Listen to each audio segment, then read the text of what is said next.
ప్రియులారా, త్రిత్వము తరువాత 18వ ఆదివారపు ఆరాధన కార్యక్రమాన్ని ప్రారంభించుకుందాం.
తండ్రి యొక్కయు కుమారుని యొక్కయు పరిశుద్ధాత్మ యొక్కయు నామమున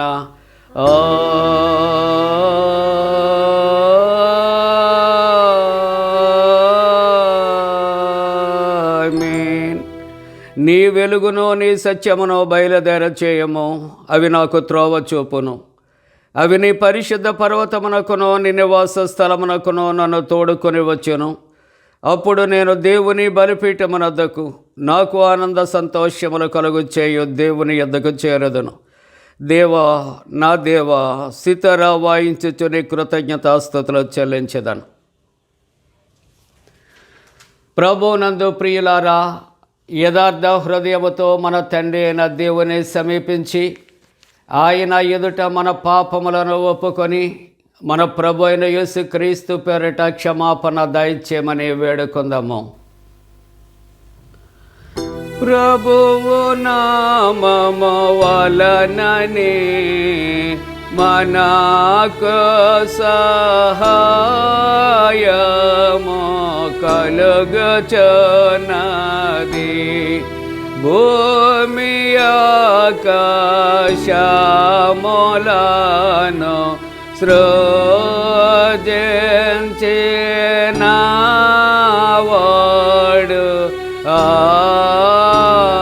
ఆయనే. ప్రభువు సన్నిధిని నా అతిక్రమములు నేను ఒప్పుకొందునను కొంటిని.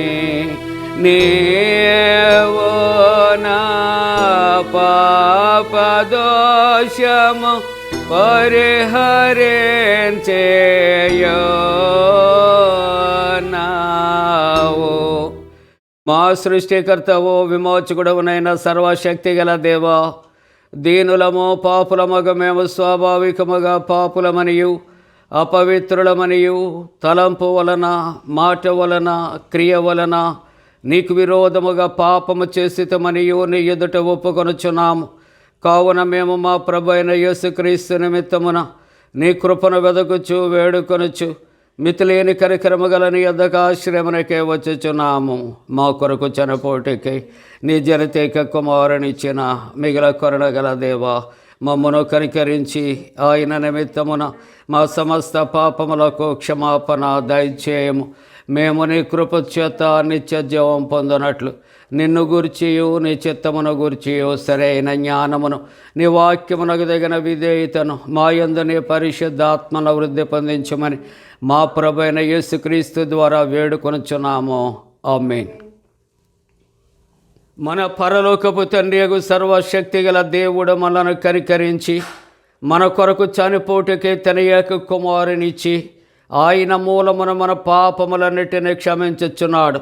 ఆయన నామమందు విశ్వాసముంచు వారికి దేవుని కుమారులగుటకు అధికారం ఇచ్చుచు వారికి తన పరిశుద్ధాత్మను అనుగ్రహించును. నమ్మి బాప్తిస్మం పొందినవాడు రక్షించబడును. ఓ ప్రభువా, ఈ రక్షణ మా అందరికీ దయచేయము.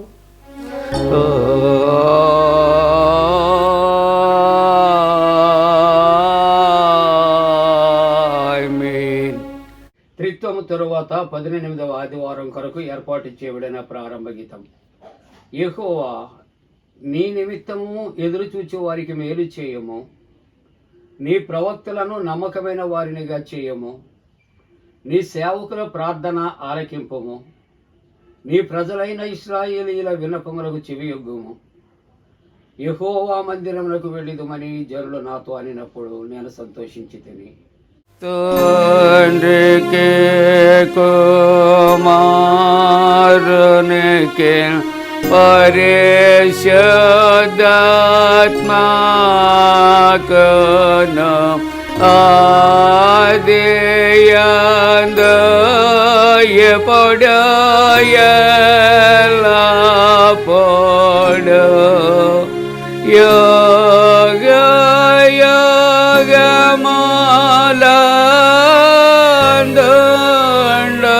యుగములందుండునట్లు మహిమ కలుగునుగాక.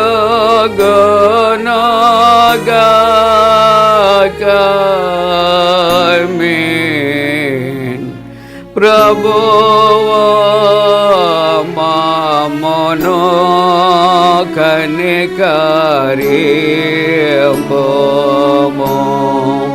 ప్రభువా మమ్మును కనికరింపుము.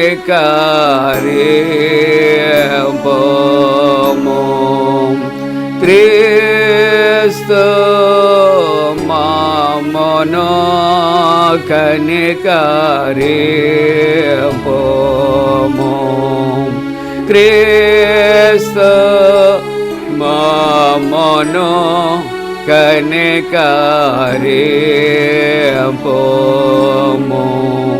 ప్రభువా మమ్మును కనికరింపుము.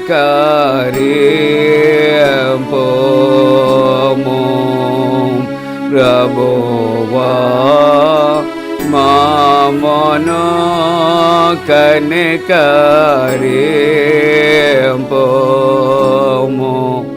సర్వోన్నతమైన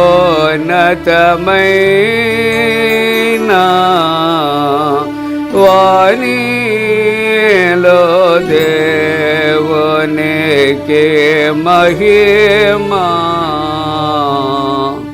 కలుగునుగాక. దేవునికి మహిమ కలుగునుగాక.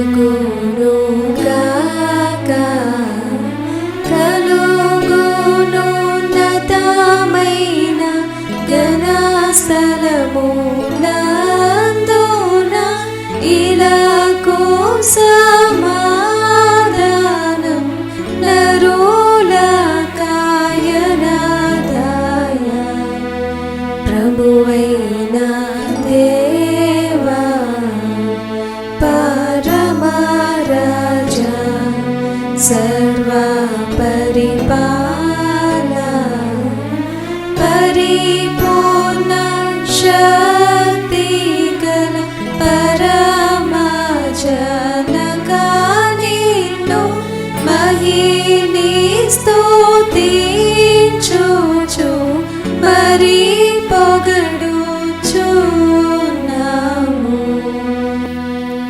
మహిమా పరచూచు ఆరాధించు చిన్నాము నిన్ను మహిమాతిశయమును మదితలంచియు నీకు మహిమా స్తుతి కృతజ్ఞతానిచు చున్నాము ఏకా కుమారా యేసు ప్రభువా యెహోవా తనయా లోక పాపము మోయు ఏకా దేవుని గొర్రె పిల్ల మమ్మును కనికరించుము చల్లగా లోక పాపములు మోసుకపోవు యేసు రక్షక వాసిగా జనకుని కుడి వైపున కూర్చుండు యేసు మా ప్రార్థన నిలిచి కనికరించు పరిశుద్ధుడావు ప్రభుడవు నీవు ప్రభువైన క్రీస్తు పరిశుద్ధాత్మతో తండ్రి అయిన దేవుని యందు పరిపూర్ణ మహిమతో ప్రభాలుచున్నావెప్పుడు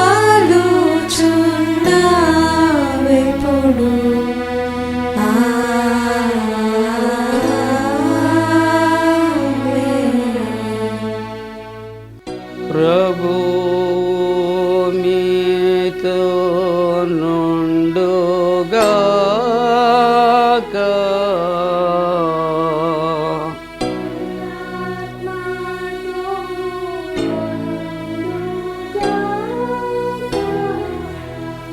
ప్రార్థింతము. ఓ దేవా, నీవు లేనిది మేము నిన్ను సంతోషపరచజాలము కనుక నీ పరిశుద్ధాత్మ మా హృదయములను అన్ని విషయములందును నడిపించి ఏలినట్లు అనుగ్రహించుమని నీతోనూ పరిశుద్ధాత్మతోనూ సదా ఏకదేవుడై యుగ యుగములు జీవించుచు పరిపాలించనుండు నీ కుమారుడును మా ప్రభైన యేసు క్రీస్తు ద్వారా వేడుకొనుచు ఉన్నాము.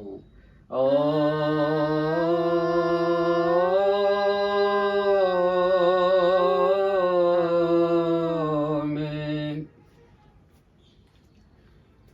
ప్రియులారా, త్రిత్వము తరువాత 18వ ఆదివారం కొరకు ఏర్పాటు చేయబడిన పరిశుద్ధ లేఖన భాగాలు చదవగా విందాం.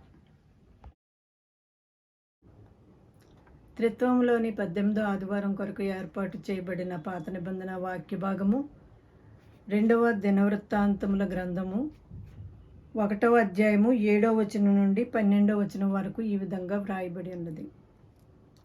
ఆ రాత్రి అందు దేవుడు సొలొమోనునకు ప్రత్యక్షమై, నేను నీకు ఏమి చేయగోరుదునో దాన్ని అడుగుమని సెలవీయగా, సొలొమోను దేవునితో ఇలాగూ మనవి చేసెను, నీవు నా తండ్రి అయిన దావీదు ఎడల బహుగా కృపచూపి అతని స్థానమందు నన్ను రాజుగా నియమించి ఉన్నావు గనుక దేవా యెహోవా, నీవు నా తండ్రి అయిన దావీదునకు చేసిన వాగ్దానమును స్థిరపరచుము. నేల ధూళి అంత విస్తారమైన జనుల మీద నీవు నన్ను రాజుగా నియమించి ఉన్నావు. ఈ నీ గొప్ప జనమునకు న్యాయము తీర్చగల శక్తిగలవాడెవడు? నేను ఈ జనుల మధ్యను ఉండి కార్యములను చక్కబెట్టినట్లు తగిన జ్ఞానమును తెలివిని నాకు దయచేము.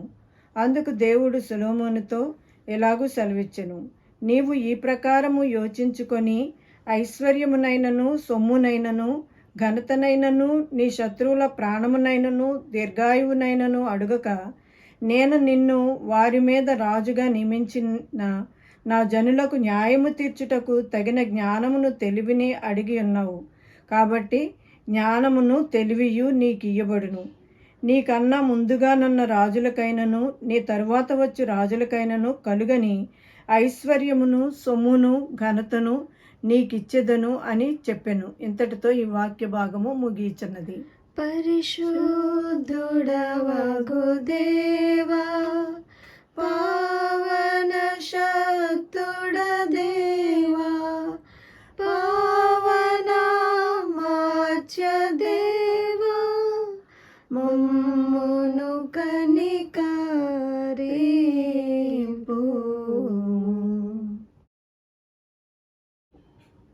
ఈ దినము కొరకు ఏర్పాటు చేయబడిన పత్రిక వాక్య భాగము యాకోబు రాసిన పత్రిక 2వ అధ్యాయము 10వ వచనం నుండి 17వ వచనం వరకు ఈ విధంగా వ్రాయబడి ఉన్నది. మీరు పక్షపాతము గలవారైతే ధర్మశాస్త్రము వలన అపరాధులని తీర్చబడి పాపము చేయవారగుదురు.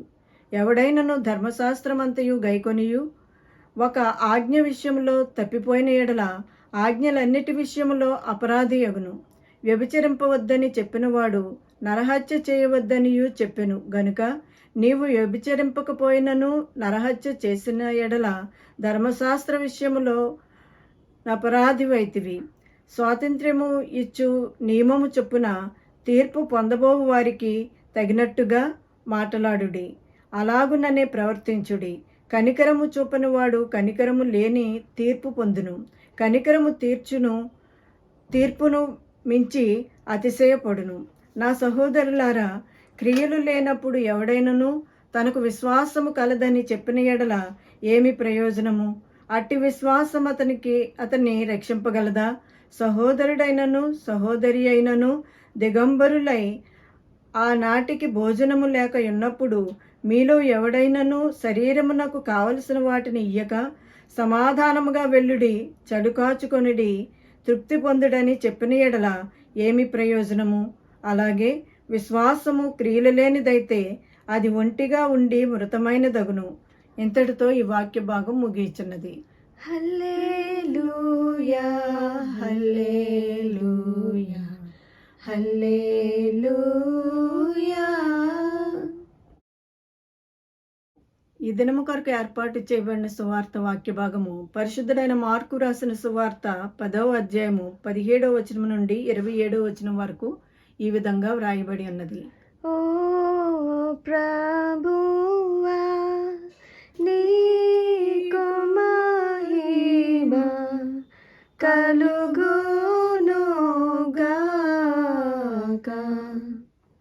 17వ వచనం ప్రారంభం.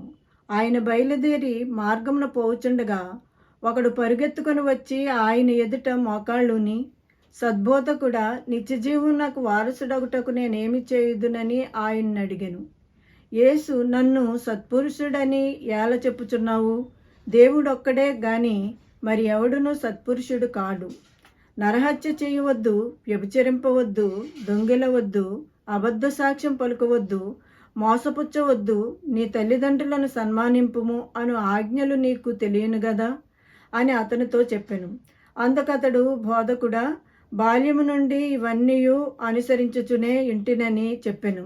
యేసు అతను చూచి అతను ప్రేమించి, నీకు ఒకటి కొదువుగానున్నది, నీవు వెళ్ళి నీకు కలిగినవన్నీ అమ్మి బేదలకిమ్ము, పరలోకమందు నీకు ధనము కలుగును, నీవు వచ్చి నన్ను వెంబడించుమని చెప్పెను. అతడు మిగుల ఆస్తి గలవాడు గనుక ఆ మాటకు ముఖము చిన్నబుచ్చుకొని దుఃఖపడుచు వెళ్ళిపోయెను. అప్పుడు యేసు చుట్టూ చూచి, ఆస్తి గలవారు దేవుని రాజ్యంలో ప్రవేశించట ఎంతో దుర్లభమని తన శిష్యులతో చెప్పెను. ఆయన మాటలకు శిష్యులు విస్మయం ఉందిరి. అందుకు యేసు తిరిగి వారితో ఇట్లనెను, పిల్లలారా, తమ ఆస్తి యందు నమ్మకముంచువారు దేవుని రాజ్యములో ప్రవేశించుట ఎంతో దుర్లభము. ధనవంతుడు దేవుని రాజ్యంలో ప్రవేశించుట కంటే ఒంటె సూదిబెజ్జములో దూరుట సులభము. అందుకు వారు అత్యధికముగా ఆశ్చర్యపడి, అట్లయితే ఎవడు రక్షణ పొందగలడని ఆయన్ని అడిగిరి. యేసు వారిని చూచి, ఇది మనుష్యులకు అసాధ్యమే గాని దేవునికి అసాధ్యము కాదు. దేవునికి సమస్తమును సాధ్యమే అనెను. ఇంతటితో ఈ వాక్య భాగం ముగియుచున్నది. ఓ క్రీస్తు నీకు స్తోత్రము కలుగునుగాక.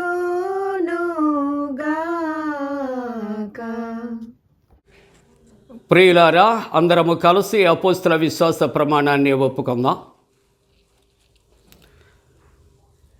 భూమి ఆకాశములను సృజించిన సర్వశక్తి గల తండ్రి అయిన దేవుని నమ్ముచున్నాను. ఆయన కుమారుడును మన ప్రభు అయిన యేసుక్రీస్తు నమ్ముచున్నాను. ఈయన పరిశుద్ధ ఆత్మలను గర్భమున ధరింపబడి కన్యైన మరియకు పుట్టి పొంతి పిలాతు అధికారము క్రింద శ్రమపడి సిలువేయబడి చనిపోయి సమాధి చేయబడిననియు అదృశ్య లోకములోనికి దిగిననియు చనిపోయిన వారిలో నుండి 3వ దినమున లేచి పరలోకమునకెక్కి సర్వశక్తి గల తండ్రి దేవుని కుడి చేతి వైపున కూర్చుండి ఉన్నాడని సజీవులకును మృతులకును తీర్పు చేయటకు అక్కడ నుండి వచ్చినని నమ్ముచున్నాను. పరిశుద్ధ ఆత్మ నమ్ముచున్నాను. పరిశుద్ధ క్రైస్తవ సంఘముకు పరిశుద్ధుల సహవాసమును పాపక్షమాపణయు శరీర పునరుద్ధానమును నిత్య జీవమును నమ్ముచున్నాను. ఆమేన్. రాజాదిరాజా రాజులకు రాజువై రాజయేసు రాజ్యమేలరా రవి కోటి తేజయేసు ఓ మేఘవాహనంబు మీద వేగమే ఓ మించు వైభవంబు తోడ వేగమే రాజాదిరాజా రాజులకు రాజువై రాజయేసు రాజ్యమేలరా రవి కోటి తేజయేసు ఓ భోజనంబులెల్ల తేరి చూడగా ఓ నీ జనంబు స్వాగతంబు నీయగా నీ రాజ్య స్థాపనంబు సేయ భూరాజులెల్ల కూలిపోవా భూమి ఆకాశంబు మారిపోవా నీ మహాప్రభావమున వేగ రాజాదిరాజా రాజులకు రాజువై రాజయేసు రాజ్యమేలరా రవి కోటి తేజయేసు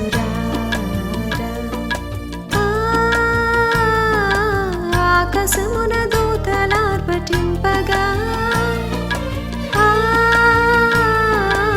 ఆది భక్త సంఘ సమేతంబుగా ఆకాశంబు మధ్య వీధిలోన ఏకమై మహాసభ చేయ యేసునాదు నీదు మహిమలోన మాకదే మహానందమౌగా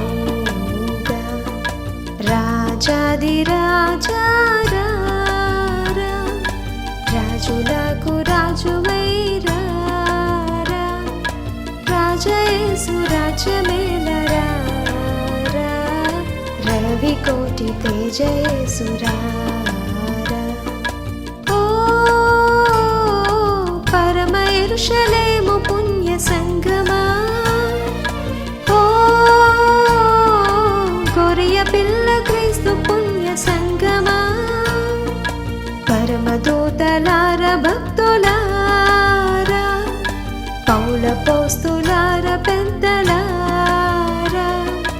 గొర్రె పిల్ల యేసురాజు పేరా క్రొత్త గీతమెత్తి పాడరా రాజాదిరాజా రాజులకు రాజువై రాజయేసు రాజ్యమేలరా రవి కోటి తేజయేసు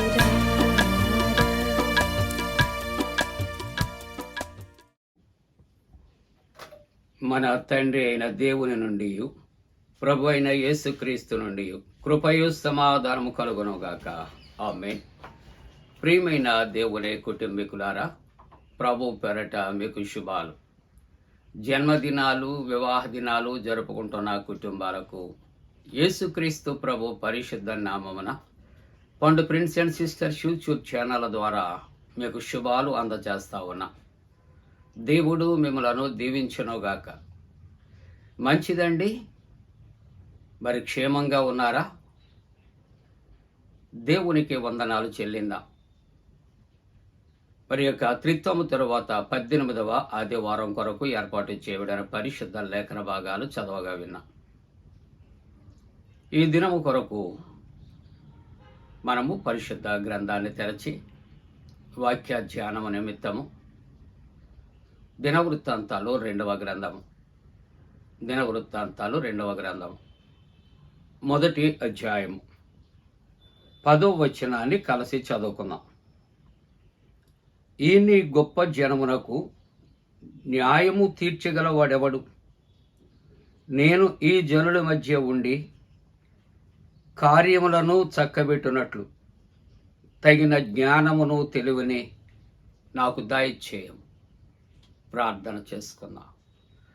మహోన్నతుడా, పరిశుద్ధుడా, త్రియేక దేవా, మీకు స్తోత్రాలు.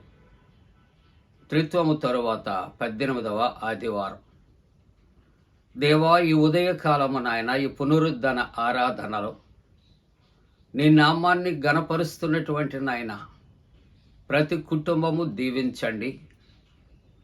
నీ వాక్యము ద్వారా ఆశీర్వదించండి.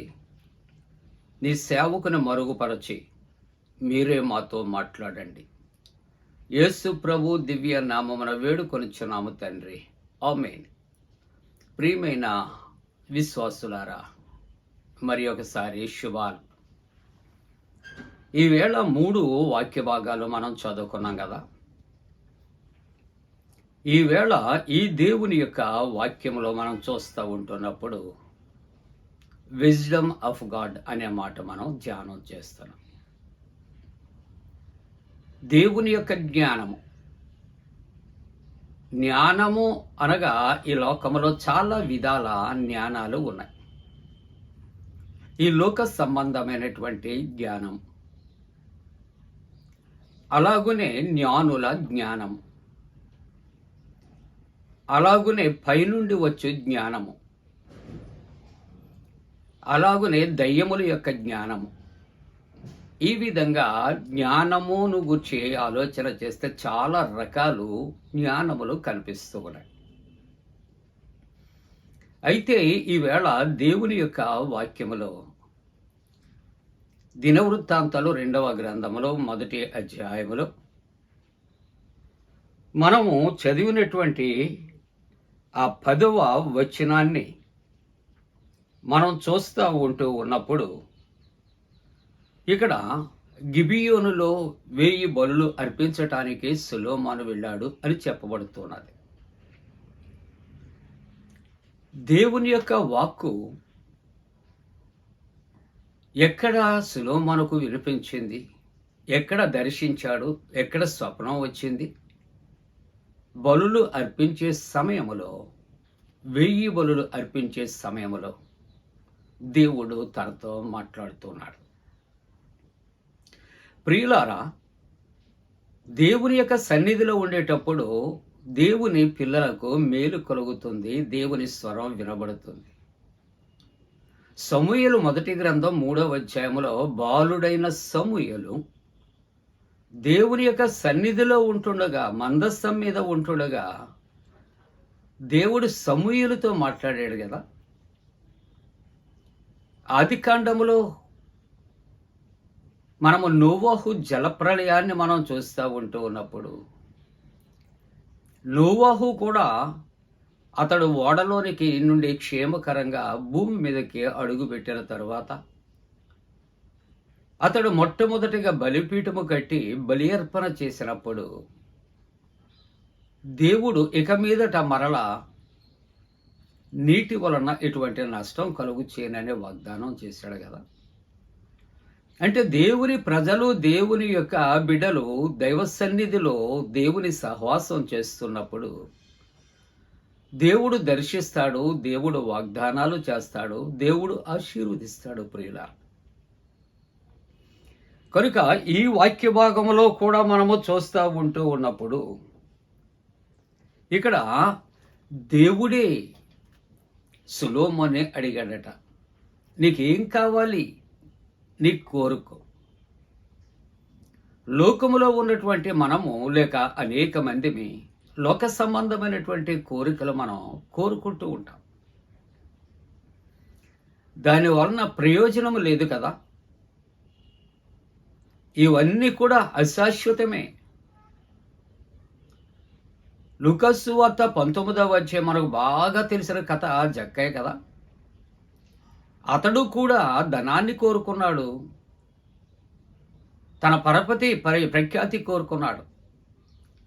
కానీ ఒక దినాన్ని జ్ఞానోదయం అయింది, అవి నాకు రక్షించలేవు. మరి ఏం కావాలని కోరుకున్నాడు? యేసు ప్రభువుని చూడాలని కోరుకున్నాడు. ఎందుకు కోరుకున్నాడు? ఎందుకు తనకు కలిగిన ఆస్తి అంతా దానము చేశాడు?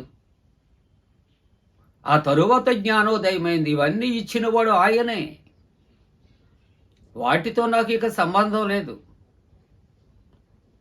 నాకు ఎప్పుడు ఇచ్చే దేవుడు నా దగ్గర ఉంటే సమస్తము నావే కదా.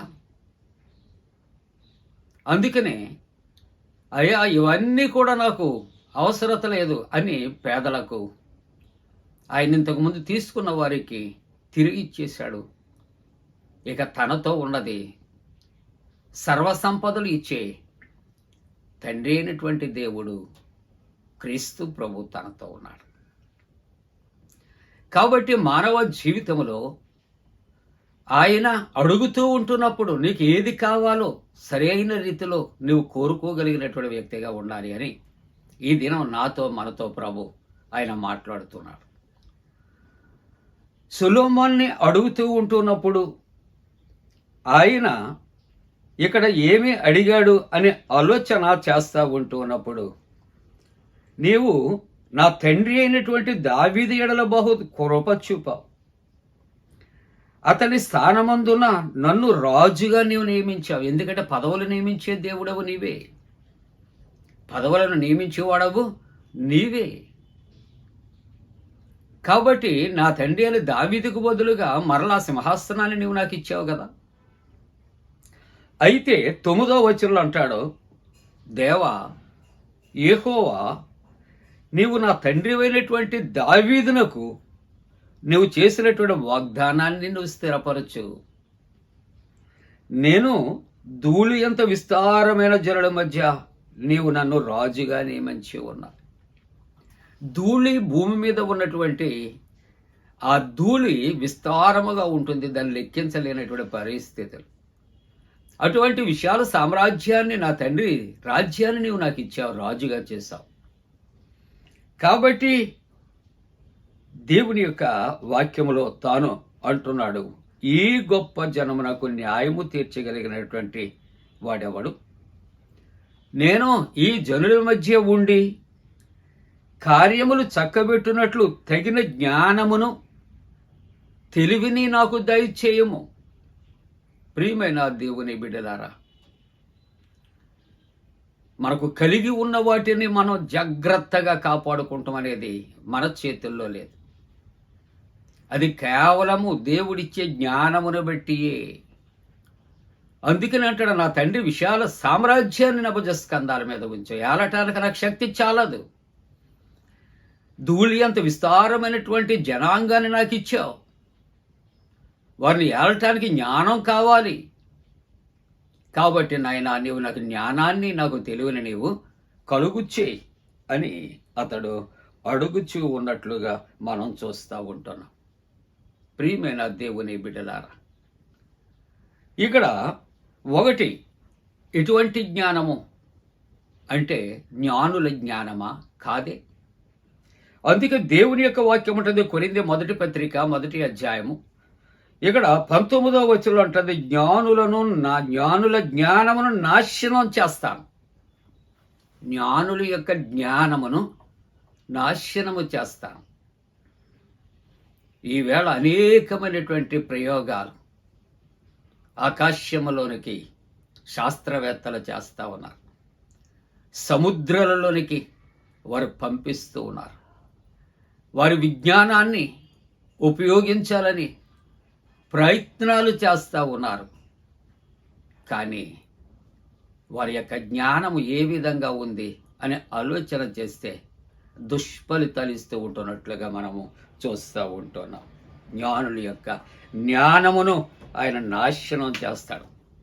రెండవది ఈ లోక జ్ఞానము, ఈ లోక సంబంధమైన జ్ఞానము ఎటువంటిది అంటే ఇక్కడ దైవవాక్యం అంటుంది, జ్ఞాని ఏమయ్యను, శాస్త్రి ఏమయ్యను, ఈ లోకపు తర్కవాది ఏమయ్యను.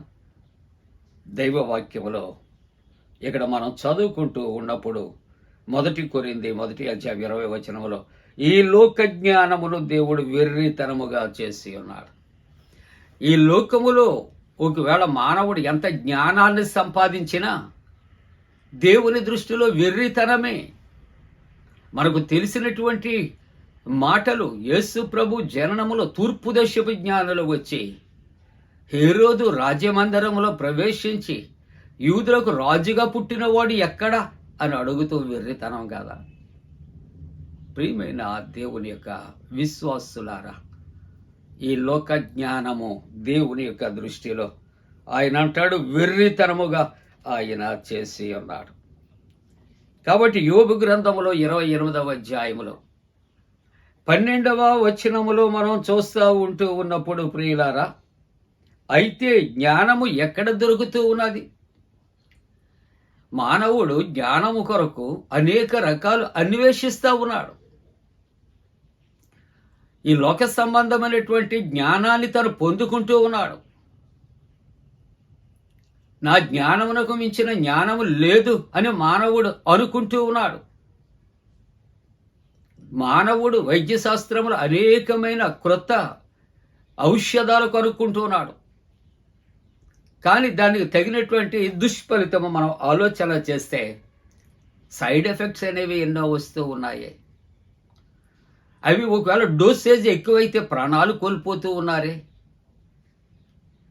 గమనిందాం, లోక సంబంధమైనటువంటి జ్ఞానం ఎటువంటి వెర్రితనముగా ఉన్నది. ఏ విధంగా జ్ఞానులు తమ జ్ఞానమును బట్టి సిగ్గుపడుతున్నారు. వాక్యము ద్వారా మనం ఆలోచన చేద్దాం ప్రియులారా. దేవుడు లేని జ్ఞానము వ్యర్థము, దేవుడు ఇవ్వనటువంటి జ్ఞానము వ్యర్థమే. అందుకే అంటాడు ప్రసంగి, సూర్యుడి కింద కలుగుచున్న సమస్తము కూడా వ్యర్థమో వ్యర్థమో అని చెప్పుచున్నాడని దైవవాక్యము మాట్లాడుతూ ఉంటూ ఉన్నది. అందుకని యోబు గ్రంథములో 28వ అధ్యాయంలో 12వ వచనం అంటాడు, జ్ఞానము ఎక్కడ దొరుకుతూ ఉన్నది? ఈ లోకములో మిలియనియర్స్ ఎంతో మంది ఉన్నారు, కోట్లకు పడగెత్తిన వారు. ఎక్కడ ఏది ఉన్నా కొనగలిగిన శక్తిమంతులుగా ఉన్నారు.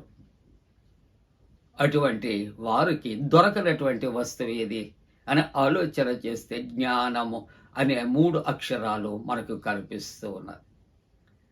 ఆ జ్ఞానము ఎక్కడ లభిస్తుంది? యెహోవా యొద్దే, నో డౌట్, దేవుని యొద్దే జ్ఞానము దొరుకుతూ ఉన్నది. ఎందుకంటే దేవుడే జ్ఞానమై ఉన్నాడు అనే మాటలు జ్ఞాపకం చేస్తూ ఉన్నాయి ప్రియులారా. యోబు గ్రంథములో 28వ అధ్యాయములో 28వ వచనములో చూస్తూ ఉంటున్నప్పుడు, మరియు యెహోవా యందు భయభక్తులే జ్ఞానమనియు. ఏంటండి జ్ఞానం అంటే? జ్ఞానం అంటే డెఫినేషన్ చెబుతుంది వాక్యము. యెహోవా యందలి భయభక్తులయే, భయభక్తులు కలిగి ఉండుటయే జ్ఞానమనియు, దుష్టత్వము విడిచుటయే వివేకమనియు ఆయన నరులకు సెలవిచ్చాను. కాబట్టి ఉదయకాలపు ఆరాధనలో ప్రియమైన వారలారా, నీకు జ్ఞానం కావాలా?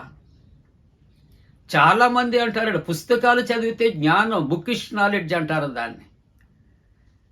పుస్తకాల్లో ఉండే జ్ఞానం అండి అది ఎంతవరకు అంటే అంతవరకే, పరీక్షలు రాసే వరకే, జీవితానికి ప్రయోజనకరము కాదు. దైవ గ్రంథం మాట్లాడుతుంది, దేవుని యొక్క వాక్కులు మాట్లాడుతుంది. దేవుని యందలి భయభక్తులు కలిగి ఉంటేనే నీకు జ్ఞానం ఇస్తాడు. అవునండి, సామెతల గ్రంథంలో 8వ అధ్యాయంలో 11వ వచనంలో అంటాడు, ఈ జ్ఞానమట ముత్యము కన్నా శ్రేష్టమైనది.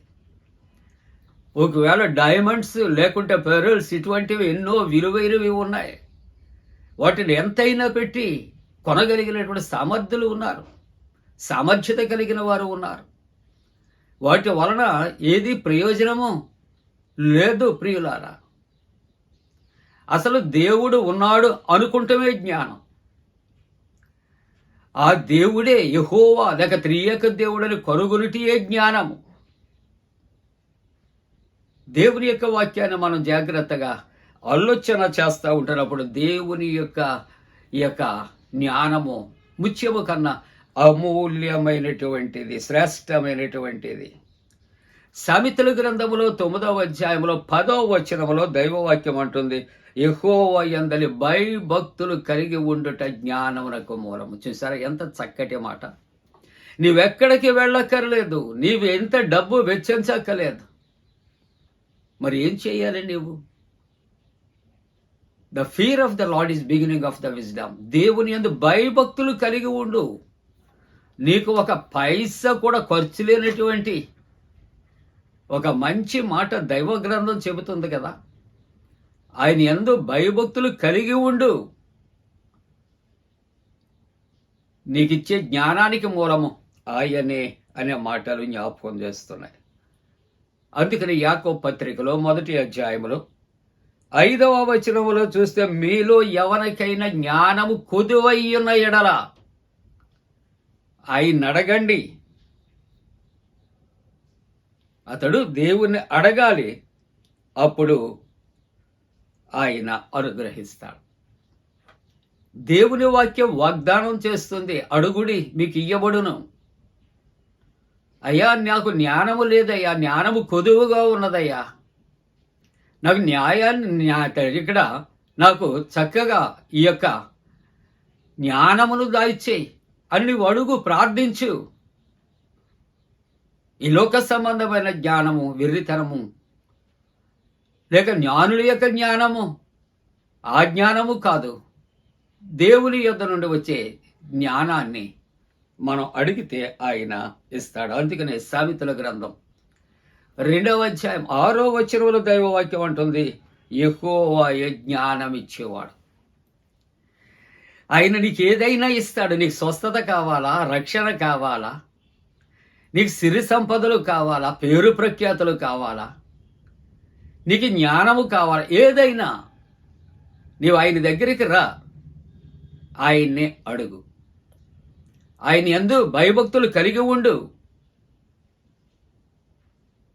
ఆయన నీకు జ్ఞానాన్ని ఆయన దయచేస్తాడు. ప్రియులారా, ప్రియమైన దేవుని యొక్క కుటుంబీకులారా, యాకోబు పత్రికలో 3వ అధ్యాయంలో 15వ వచనంలో చూస్తూ ఉంటున్నప్పుడు, ఈ జ్ఞానము పైనుండి దిగి వచ్చినది కాదు. లోకములో ఉన్నటువంటి జ్ఞానము పైనుండి దిగి వచ్చినది కాదు అంటే దేవుని యొద్ద నుండి వచ్చినది కాదు అని చెప్పి, ఇది భూ సంబంధమైనది, ఇది లోక సంబంధమైనది, ఇది ప్రకృతి సంబంధమైనటువంటిది, ఇది దయ్యముల జ్ఞానము వంటిది, దయ్యముల జ్ఞానము వంటిది. ఈ పుస్తకాలు చదివి సంపాదించే జ్ఞానము, విజ్ఞానము ఎటువంటిదంటే జ్ఞానులను సిగ్గుపరిచేది, దేవుని దృష్టిలో వెర్రి వంటిది. అందుకని ఎవల్యూషన్ థియరీ, కోతి నుండి మానవుడు వచ్చాడని చెప్పినటువంటి డార్విన్ పెద్ద శాస్త్రవేత్త. ఆయన ఏ జ్ఞానము, ఇది పైనుండి దిగి వచ్చినది కాదు, దేవుని యొద్ద నుండి వచ్చినది కాదు. తన విజ్ఞాన శాస్త్ర ప్రకారముగా తన రీసెర్చ్లో తేలినది మాత్రమే. కోతి నుండి మానవుడు వచ్చాడా? సృష్టి ఆరంభం ఆది కాండములో చూస్తూ ఉంటున్నప్పుడు మానవుని ఎవరు కలుగు చేశారు? దేవుడే కదా. మరి ఇది సృష్టికి విరుద్ధమా నీ యొక్క శాస్త్రము, లేకుంటే నీ యొక్క వాదన? ఆలోచన చేద్దాం. మానవుని మట్టి నుండి సృజించాడా? నాసికా రంధ్రములో జీవాత్మ నుంచి జీవింపచేశాడా? మరి డార్విన్ ఏమంటున్నాడు?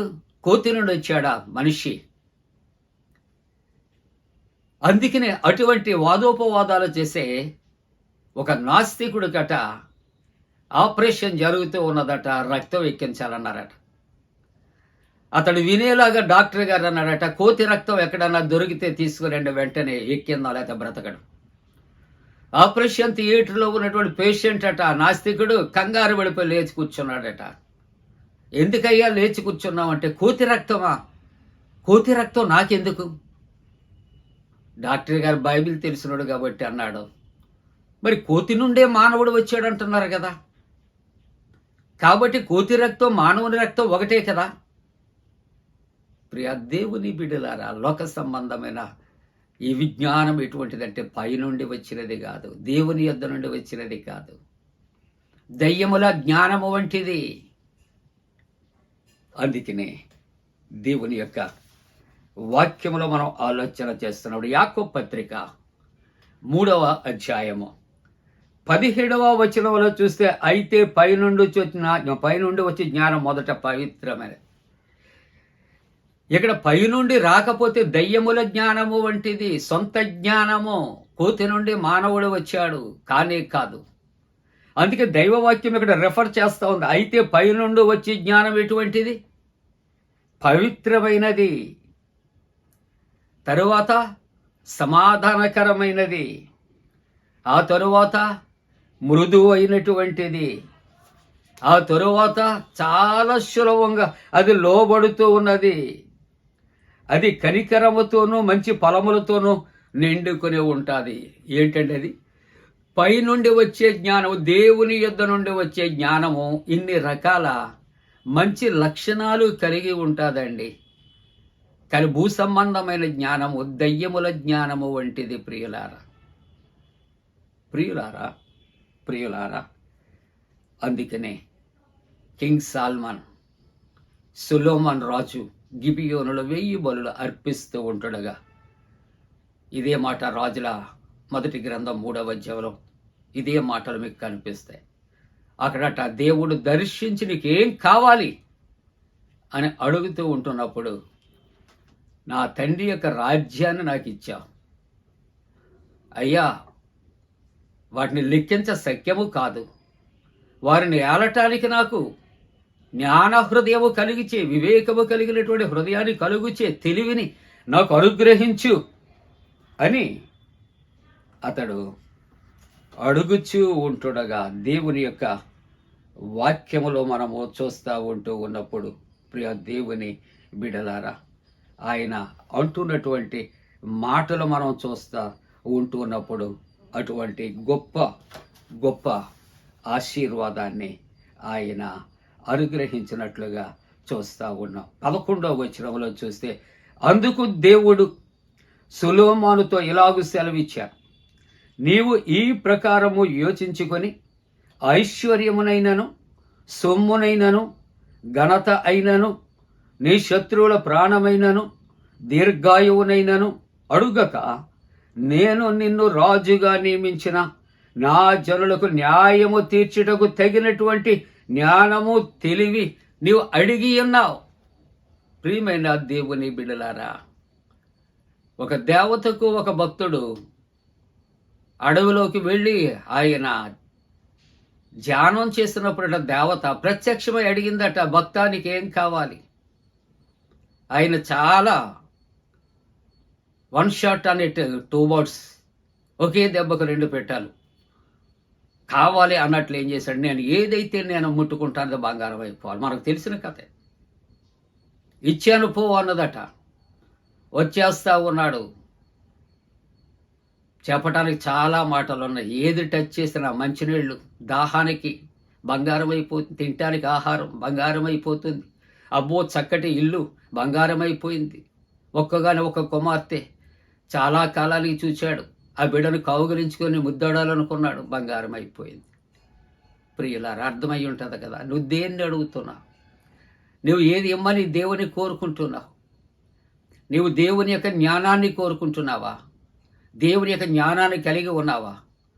నీవు ఆయన జ్ఞానాన్ని కోరుకుంటే బుద్ధి జ్ఞాన సర్వ సంపదలు ఆయన యందు గుప్తమై ఉన్నాయని కొలసి పత్రికలో దేవుని యొక్క వాక్యము సెలవిస్తూ ఉంటూ ఉన్నది.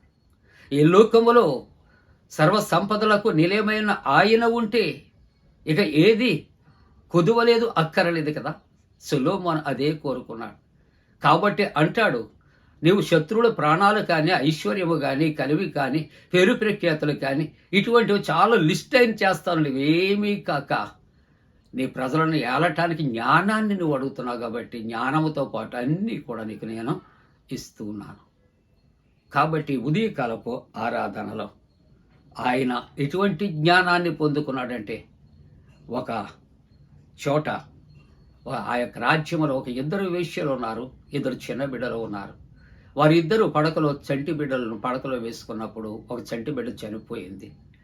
ఆ చనిపోయిన బిడ్డ తల్లి బ్రతికి ఉన్నటువంటి బిడ్డ యొక్క తల్లి ప్రక్కలో పెట్టి బ్రతికిన బిడ్డను తన యొక్క ప్రక్కలో ఉంచుకుంది. ఆ ప్రక్కలో తను నిద్రపుచ్చుకున్నట్లు చేస్తూ ఉంటుండగా ఉదయమే లేచి ఆ బిడ్డ కొరకు వివాదం, నా బిడ్డ అంటే నా బిడ్డ, చనిపోయిన బిడ్డ నా బిడ్డ కాదంటే నా బిడ్డ. సొలొమోను రాజు దగ్గరికి వెళ్ళారు. అక్కడ తగువ తీరుస్తూ ఉన్నాడు.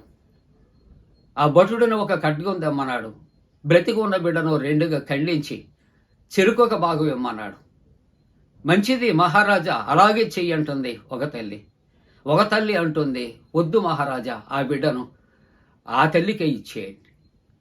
ఆయన మనుష్య జ్ఞానము కాదు, లోక జ్ఞానము కాదు, దయ్యముల వంటి జ్ఞానము కాదు, పైనుండి వచ్చినటువంటి దేవుని యొక్క జ్ఞానము. కాబట్టి ఆ బ్రతికి ఉన్నటువంటి బిడ్డ యొక్క తల్లి ఆమె గుండె తరుక్కుపోతుంది. కాబట్టి బ్రతికి ఉన్నటువంటి బిడ్డను వధించొద్దు అని ఆమె గోజాడుతుందని తెలుసుకొని ఆ బ్రతికి ఉన్న బిడ్డను అసలు తల్లికి ఇప్పించి 2 భాగాలుగా చేయమన్నటువంటి ఆ తల్లినట చెరసాలకు అప్పగించాడు. ఎక్కడ జ్ఞానము, ఆలోచన చేత, దైవ జ్ఞానము. అందుకనే అక్కడ ఉన్నటువంటి వారు రాజుల మొదటి గ్రంథములో 3వ అధ్యాయం 28వ వచనములో మనం చూస్తూ ఉంటున్నప్పుడు, అంతటా ఇశ్రాయేలీలందరూ రాజు తీర్పును కూర్చి విని న్యాయము విచారించడం యందు రాజు దైవ జ్ఞానము నొందిన వాడని గ్రహించి అతనికి భయపడారు. అందరూ కూడా తబ్బిబ్బైపోతున్నారు. కానీ దైవ జ్ఞానము పొందినటువంటి సొలొమోను రాజు చక్కటి తీర్పిచ్చాడు. వారందరూ భయపడినట్లుగా. ఈ ఉదయకాలపు ఆరాధన లోక జ్ఞానము కాదు, భూ సంబంధమైన జ్ఞానము కాదు, మరి దైవ జ్ఞానాన్ని ప్రభు దగ్గర నుండి అడుగుదాం, మరి పొందుకుందాం. 2వ వాక్య భాగాన్ని ఆలోచన చేస్తే యాకోబు పత్రిక 2వ అధ్యాయం 14వ వచనములో ఇక్కడ దేవుని యొక్క వాక్యం ఉంటుంది, క్రియలు లేని విశ్వాసము మృతము. ఎందుకంటే మాటలతో చెప్పటం కాదు, కానీ క్రైస్తవుడు చేతలతో చేసి చూపెట్టాలి. అక్కడ ఉన్నటువంటి వారు ఒకవేళ పేదవారు ఉన్నారు, విధవరాండ్రు ఉన్నారు, వస్త్రాలు లేని వారు ఉన్నారు, వారిని ప్రేమించండి అని చెప్పి వెళ్ళిపోతాం కాదు. వారి యొక్క అవసరతలు తీర్చేవారిగా ఉండాలి. తీర్చేవారిగా ఉంటావా? దేవుని జ్ఞానము నీలో ఉంది. నువ్వు నోటితో చెప్పి నువ్వు వెళ్ళిపోయేవాడిగా ఉన్నావా? లోక సంబంధమైన జ్ఞానము నీలో ఉన్నది. ముగింపుగా 3వ వాక్య భాగాన్ని ఆలోచన చేస్తూ ఉంటున్నప్పుడు మార్కు సువార్త 10వ అధ్యాయంలో ఒక వ్యక్తి వచ్చి సద్బాధకుడు నిత్య జీవానికి వారసుడు అవ్వాలంటే ఏం చేయాలి? అక్కడ ఆయన చెబుతూ ఉంటున్నాడు, నువ్వు ఆజ్ఞలను అనుసరించి. అవన్నీ ఎప్పుడు నేను అనుసరించేస్తాను. ఇంకా నీకు ఒకటి కొదువుగా ఉన్నది, నీకున్నది అమ్మి బీదలకిచ్చి నువ్వు నన్ను వెంబడించు. అతడట ముఖం చిన్నబుచ్చుకొని దేవుని విడిచి వెళ్ళిపోయాడట. అందుకనే అంటాడు, ధనవంతుడు పరలోక రాజ్యంలో ప్రవేశించడం కంటే ఒంటె సూది ఉద్యమంలో ప్రవేశించుట చాలా సులభం. ధనవంతుడు పరలోక రాజ్యంలో ప్రవేశించడం దుర్లభము అంటూ ఉన్నాడు ప్రియులారా. కాబట్టి అతడు దేవుని వెంబడించాలి అనేటువంటి దైవ సంబంధమైన జ్ఞానము ఉంటే, దేవుని శిష్యుడిగా ఉండాలని జ్ఞానము ఉంటే లోక సంబంధమైనటువంటి ఆస్తిని విడిచి వెళ్ళిపోతాడు. కానీ లోక సంబంధమైన అజ్ఞానములో ఉన్నాడు కనుక జ్ఞానమయ్యున్న దేవుని తాను విడిచిపెట్టి వెళ్ళాడు. కాబట్టి పరలోక సంబంధమైన జీవితములో ప్రభువుని వెంబడించాలి, ప్రభువుకి శిష్యులుగా ఉండాలి. మనము మన క్రియలు విశ్వాస సంబంధమైనవిగా ఉండాలి. అలాగ ఉండాలంటే దైవ జ్ఞానాన్ని పొందుకుందాం. అలా చేయటానికి దేవుడు తన పరిశుద్ధాత్మ కూడిన మనపై మెండుగా కుమరించునుగాక. ఆమేన్. సమస్త జ్ఞానమునకు మించిన దేవుని సమాధానం యేసుక్రీస్తు మీ హృదయాలకు తలపలకు కావలి ఉండునుగాక. ఆమేన్. దేవా నాయందు శుద్ధ హృదయము కలుగచేయుము,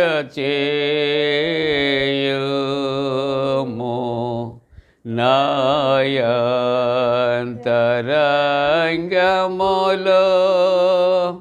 స్థిరమైన మనసును తనముగా పుట్టించుము, నీ సన్నిధానములో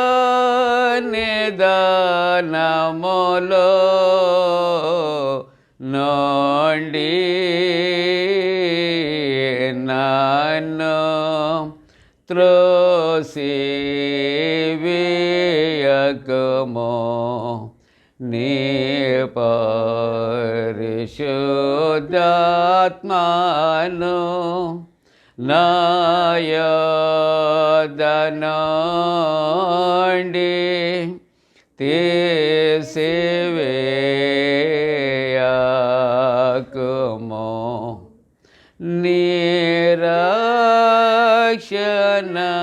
నిరక్షణానంద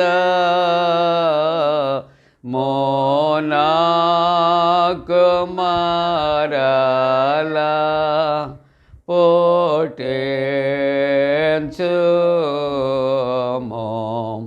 సమాధి గల మనసు కలుగ చేసి నన్ను దృఢపరచుము. ప్రియులారా, ముగింపు ప్రార్థన, ప్రభు ప్రార్థన ఆశీర్వాదంతో సెలవు తీసుకుందాం. ప్రార్థింతము. త్రియేక దేవ, మీకు స్తోత్రాలు. నీవిచ్చిన వాక్యమును తండ్రి ఆశీర్వదించి దీవించి నాయనా మా హృదయాల్లో పాలించినట్లు కృప చేయండి. నాయనా, వాక్య ధ్యానాల్లో ఉన్నటువంటి మేము వినిన వాక్యానుసారముగా మేము జీవించటానికి కృప చేయమని ప్రార్థన చేస్తూ ఉన్నాం. జన్మదినాలు, వివాహ దినాలు జరుపుకుంటున్న కుటుంబాలను ఆశీర్వదించండి, దీవించండి. ప్రభువా, ఇదిగో తండ్రి, ఇంటర్వ్యూస్లో ఉన్నటువంటి బిడ్డలకు దేవా వారి ప్రార్థన ఆలకించి వారికి జయము కలుగు చేయండి. అలాగే నీట్ ఎగ్జామ్ నాయనా, ఇదిగో తండ్రి, రాసిన బిడ్డలు, ఎంసెట్ రాసిన బిడ్డలు వారి యొక్క నా ప్రభువా, ఇదిగో తండ్రి, కౌన్సిలింగ్ కొరకు నా తండ్రి ప్రార్థన చేస్తాను. ఉద్యోగ ప్రయత్నాల్లో ఉన్నటువంటి వారు నాయనా మంచి నా ప్రభా, ఇదిగో తండ్రి, ఉద్యోగాల్లో ప్రవేశించటానికి వారి ప్రయత్నాలు మరి సఫలము చేయమని ప్రార్థిస్తాను. నాయనా, టెట్ ఎగ్జామ్ కొరకు నాయనా సిద్ధపడుచున్నటువంటి బిడ్డలకు జయము కలుగుచ్చే. నాయనా, ఇదిగో డిఎస్సి కూడా అటెంప్ట్ చేయటానికి నాయనా బిడ్డలు సిద్ధపడుచున్నారు. ప్రభువా, ఆ యొక్క ఎగ్జామ్ కొరకు కూడా సిద్ధపడే బిడ్డలను కూడా దీవించమని ప్రార్థిస్తాం. అలాగే ప్రభువా, ఇదిగో చిన్న బిడ్డలు, వారి తల్లిదండ్రులు, యవనస్తులు నైనా ఈ వివాహ వ్యవస్థలో ప్రవేశించే నా తండ్రి నాయన నీ బిడ్డలు, అలాగే గర్భిణీ స్త్రీలు వారి సుఖప్రసవ కొరకు కూడా ప్రార్థన చేస్తున్నాం. దేవా, ఈ వాతావరణ మార్పులో ఎటువంటి నాయనా మరి ప్రభు అతివృష్టి అనావృష్టి కలుగక, ఎక్కడ ఎవరికి ఎటువంటి వరదల వలన కీడు ప్రమాదాలు సంభవించక దేవా సమస్తమును కూడా తమ స్వాధీనములో ఉంచుకోమని నీ సన్నిధిలో ప్రార్థనలు చేస్తూ ఉంటున్నా. స్వదేశ విదేశాల్లో ఉన్న వారి క్షేమం కొరకు, రక్షణ కొరకు నీ సన్నిధిలో ప్రార్థన చేస్తూ ఉన్నా. ప్రభువా, శారీరక మానసిక బలహీనతలు అనారోగ్యములతో ఉన్న వారిని దర్శించిన వారిని స్వస్థపరిచి రక్షణలో నడిపించమని ప్రార్థన చేస్తూ దినాశీర్వాదాలతో నింపమని, పునరుద్ధారణ బలమును వారికి అనుగ్రహించమని దేవాని సేవకుడు సేవకురాలు నలుగురు బిడ్డలు క్షేమము కొరకు నాయనా ప్రతి దినము ప్రతి ఉదయకాలము నా తండ్రి నాయన మరి అందిస్తున్నటువంటి నాయన యొక్క సువార్త ప్రకటన సువార్త వ్యాపకం అనేక మందికి అందించబడుతూ అనేక కుటుంబాలు ఆశీర్వదించబడినట్టు పండు ఫ్రెండ్స్ అండ్ సిస్టర్స్ యూట్యూబ్ ఛానల్ను ఆశీర్వదించాలి.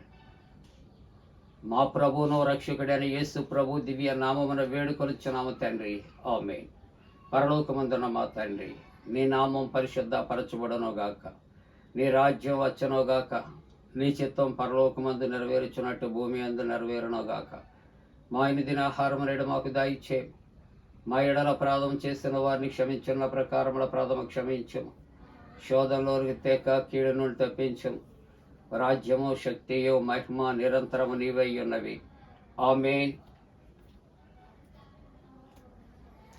ప్రభువు నిన్ను ఆశీర్వదించి నేను కాపాడుగాక. ప్రభువు నీకు తన సన్నిధిని ప్రకాశింపచేసి నేను కరుణించుగాక. ప్రభువు నీవు తన సన్నిధి కాంతి ఉదయింపచేసి నీకు సమాధానము కలుగు చేయునుగాక.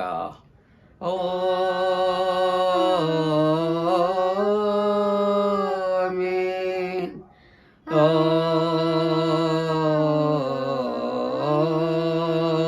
ఆమేన్.